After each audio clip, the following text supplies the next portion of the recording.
Hi, Peter. Hi. Welcome. Thanks. And thank you for being here. It is great that we get to interview you and find out more about you and about Dearly. So, during this interview, I would like to focus on how did you guys experience the whole startup process? What did it look like? What pitfalls did you face? And also, how did you deal with them? Okay. But first, let's start by introducing yourself. Can you tell us a little bit more about yourself, your background, and also what Dearly means to you? Sure. Well, my name is Pieter van der Roest. I'm 30 years old. I live in Amsterdam. I actually have a more commercial background. First, I studied European studies in The Hague. And after that, I actually started a job more in recruitment. Very American company, very much focused on making as much money as possible. All right. And that didn't really feel good for me. So after that, I got an opportunity to work for an IT consultancy from Portugal, but they wanted to open an office in the Netherlands. So together with the country manager, we opened the office, and we actually grew that company in 3 years from 2 people to 70 people. And that was a great experience, but still I was feeling that I was missing something. And I kept on searching for what this was, and I always really enjoyed like connecting people, bringing organization and people together and supporting people. And then I thought, okay, I need to do something with that because people always came to me for advice and tips. And so I went for a training to become a coach, a life coach. And in the same time, I started to work as a freelancer, freelance business development. And that felt already much better because it also gave me time to reflect on what happened to me when I was younger, and I lost my father when I was 18. And that had, of course, a very big impact on my life. And I also wanted to do something with that. And actually it was really funny that what you see is when you decide to really walk your own path and follow your heart, that you come across new opportunities that match where you want to go to. And that's when I came in contact with Quirin. She also lost her father. So together we actually founded Dearly because from the experience that we had, that we felt there was a societal issue, we wanted to solve that issue, and that's why we founded Dearly. Okay, cool. And can you describe Dearly a little bit more? Can you describe Dearly in a few sentences? What do you guys do? Yeah, so, well, sooner or later we all come to the moment that we lose somebody. But in society, it's not an acknowledged and supported team. It's not very common for people to take a lot of time when they're losing someone, and people around you, they don't know how to talk about it. So we decided to build a company that's raising awareness for this topic and actually provide people with support in their grieving process. So for me, it's about really tackling the issue that it's kind of like a taboo around loss and grief. Yeah. And we want to normalize grief and loss, or loss and grief in our society. So providing people with support, but also making sure that within companies, within businesses, there's a kind of support level. Within the educational system, there's support, and within the society itself, that there's that is normal for people to talk about such subjects, because we all have to deal with it sooner or later. And what is the solution that Dearly delivers for these issues that you mentioned? Yeah, so we built an application that actually is focused on 3 areas. The first area is really connecting people who lost a loved one. We call it the buddy system. So it's about connecting them, because it's so important for me and Quirin. When we met each other, it was already like an instant connection, because we both experience such pain, and you understand each other, although the experience itself emotionally, it can be very different. But knowing that somebody understands where you've been going through, that's of major impact, major importance in your grief process. So connecting those people. Common ground. Exactly. And the second part is providing people with information about what is grief, like news articles, articles in general, but also poetry, can be anything, any type of content. And the third part is more about connecting with professionals. So there's also professionals associated to the platform that can provide professional support when you need it. All right. Yeah. And what did the founding team look like? Was it just you and creating? Yeah. Or? Yeah, that's the founding team. Yeah, we're both co-founders of Dearly. Yeah. And besides the founders, were there also other people connected to the team, and with what kind of knowledge or responsibilities? Yeah, so in the beginning we also had somebody helping us with content creation, and then of course we, after going through all the research and everything, we also we needed to build an application, so we went out there and we found, of course, Bytecode in supporting us with developing the application. But we also had support from a UX designer in the prototyping phase. And we also had some support in social media and marketing. All right. Yeah. Okay, cool. And what would you identify as the greatest hurdles during the growth of your product or service or startup? Yeah, good question. I think the greatest hurdles, well, one of the biggest for sure is focus. Yeah.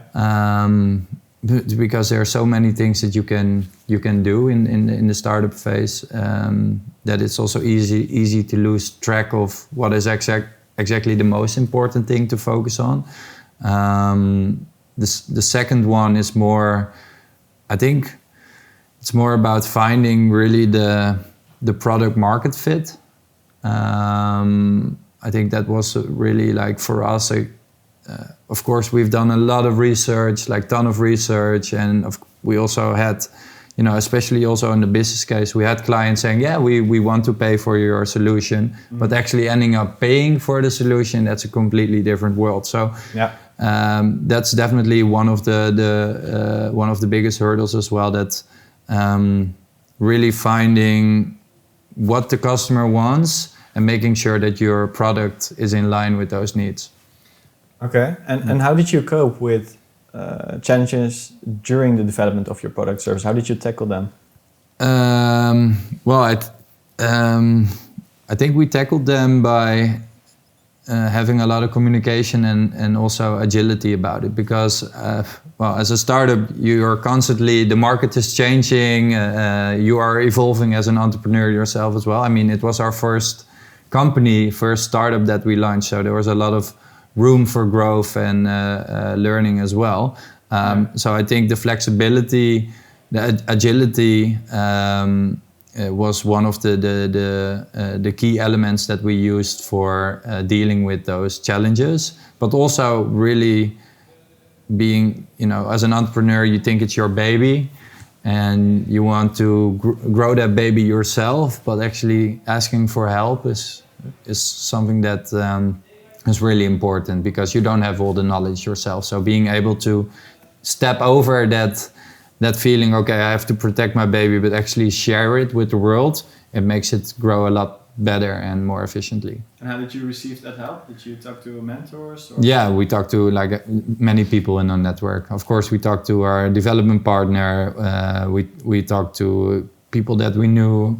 In my background in IT, of course, I know a lot of people as well. So also like CTO kind of people, like very technical people to be able to think with us. But also a lot of, I think we could have done more on that, but also getting feedback from the potential users and the users, of course, was very helpful as well. Yeah. So how did you cope with challenges during the development of your product or service? Well, with a lot of flexibility and agility. So really being flexible towards where your company is going, because there's learnings all along the way. So it's very important to be able to deal with those changes and have an open mind about it. I think we were also not too hard on ourselves all the time because, it's our first company as well, our first startup. So it's very important to keep that in mind and be open towards feedback that you are receiving, and of course really use the network that we have. So use the knowledge of our development partner, use the knowledge of people in our network to deal with those challenges and make sure that we're moving in the right direction. All right. And are there any things that, when looking back at the overall startup process, that you would have changed or done differently? Oh yeah, for sure. Yeah, definitely. Yeah. I think there's a lot of lessons to be learned from running a startup. I mean, if I look at my learning curve over the past 2 years, it's insane. But what I would have done differently, firstly, I think I would have invested more time in market research and really like testing and pivoting and really making sure that the business case that we are building, that there's also really good validation of it. So that's one thing, like, because we experienced loss ourselves, we had this idea of how the solution should look like, and of course we supported that with research, but when reflecting on that, I think I would have tried to talk in lean startup terms. I would have built the bicycle and then take it from there instead of trying to build the rocket ship at once. And I think we were kind of like in the beginning, okay, we need to have a solution application that has all these elements. Yeah. And if I reflect on that right now, I would have started with one of those elements and really work that one out, make sure that that's exactly what the customer needs, instead of trying to work on your gut feeling. Yeah, it's difficult to not be biased by that. Yeah. Secondly, I think when in the process with a development partner, I think in the beginning, it's very important to take time to really focus on, finding out where you stand as a company and how this development partner can contribute to it, and really being aligned on what's the mission, the vision, and what are the next steps, instead of, okay, this is our idea of how the solution should look like, go for it. So really be more aligned in that. And thirdly, I think it's very essential to focus on the sustainability of your company. So we focused a lot on the I always call it the soft side of our company, which is logically because we experienced loss ourselves, our key motivation is to be able to support people and change something, but that doesn't make your company sustainable. Mm-hmm. What you need to be able to be a sustainable company is, you need income, and you need to have your business case working, and you need to focus on sales, you need to focus on revenue, you need to focus on profit. Yeah. And we focus a little bit too much on, okay, there are so many things we want to do, but the key element is helping people. And before being able to change the world, you need to have a sustainable business model. And I would have focused a little bit more on that, in retrospective. Okay, cool. And let's also talk about positive things. Yeah. So what went exceptionally well? And what do you think the reason for this was? Well, I think what went exceptionally well is really the key that I just explained to you about, having that motivation to be able to support people and connect people. Yeah. And when we started Dearly, we were actually like, okay, we want to focus on the young people. That's our target audience. But then the application went live, and then there were like people signing up from all kinds of different ages, different backgrounds, and this was amazing. So it became clear to us it was not just about supporting people in a certain age group, but it was more about, there are so many people in the Netherlands that are actually looking for support and acknowledgement that they can be in pain because they lost someone, and that they want to be connected to someone. Mm-hmm. So I think the key element of why we're doing this is it's actually one of our biggest powers because it became clear that there are so many people in need of this support. So the validation is really there, and I think that's amazing. Yeah. Cool. Yeah. And how old is the oldest user in the user base? Well, the youngest is 15 and the oldest was 83, and it was really nice because it's an old man, and he sent us an email like, you guys are amazing. I mean, I lost my wife a while ago, and I wasn't able to talk to anybody in my, I lost a lot of friends already, so there were not a lot of people to support me in this. My family didn't understand me, my environment didn't understand me. Yeah. But through your application, I found people like from different ages even. Like he also told us he met with somebody from 25 years old. In real life? Or? In real life and via our app. And that it really supported him in his grieving process. And yeah, that's such a beautiful thing to hear. Yeah, it's amazing if you can enable and arrange that sort of stuff. Yeah, exactly. Yeah. If you could name the 3 biggest pitfalls for startups, what would they be, in your opinion? Well, the pivoting and the testing really make sure that what you're building, that there's a need for it, and that you continuously keep on doing that. Focus. Focus is very important. Now, constantly, like, I'm telling myself, okay, there's new ideas popping up every day. So it's like, okay, which one should I go for now? But then there's this voice in the back of my head, no, Pieter, focus.